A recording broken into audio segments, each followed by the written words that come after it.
There is a lot of concern about energy and how do we have available the energy that we need. Energy is really what makes our society move and to go forward. It's not an option not to change our habits. We are in a crisis. Resources of fossil fuels are limited, particularly oil. There is a real danger that this resource could be exhausted. So I think this is a critical challenge. So we have to replace the petroleum with other sources.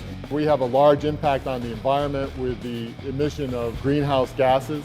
Energy generation and conservation are some of the key technological problems of the 21st century. If we continue to burn fossil fuels, we're creating environmental problems. Global warming is among them. It truly is a problem that affects everybody in some way.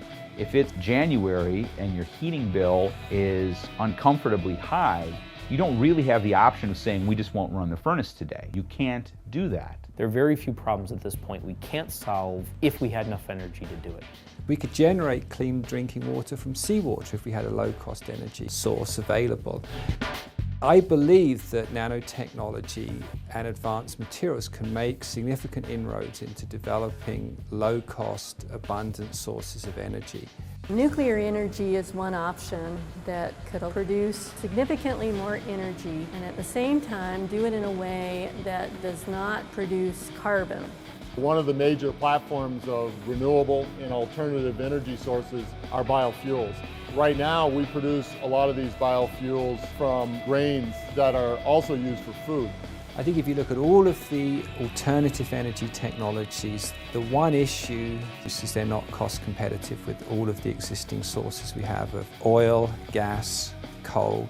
We don't have enough people nationwide and worldwide working on these as their primary research emphasis. And so it's really important for the United States, being the country that consumes the most energy in the world, to take responsibility for our own consumption. We need good ideas, we need innovative ideas, and I think students in high schools can come up with innovative ideas and be part of the solution. If the answers to our problems today were within our individual disciplines, they'd be solved already. But they're not. They sit in between these disciplines. One of the things I really like about the Imagine Tomorrow program is that it's not limited just to technology. There's avenues for creation of projects in many, many forms. We have encouraged teams to think about how their design project might also impact individual behavior, how their emphasis on societal trends might jibe with technological advances and limitations. It's when you put together teams with different opinions that you find new things.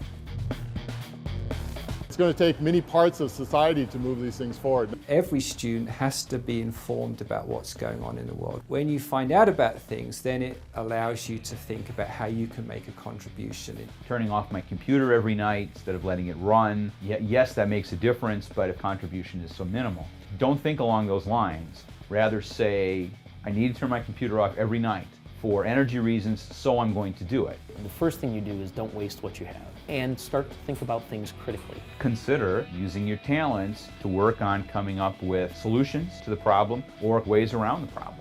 Let your imagination go wild. Imagine Tomorrow is incredibly important because it puts these problems square in front of our future generations and leaders. It will be an exciting opportunity for us. They have what they need to make the difference, to imagine the future. Our role is to help them achieve their dreams. I'm particularly excited to see what ideas come out of the competition, and I'm hoping that some of them are things that we can implement in a short term.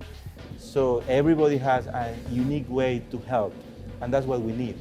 That they bring that uniqueness, and that would certainly change the world.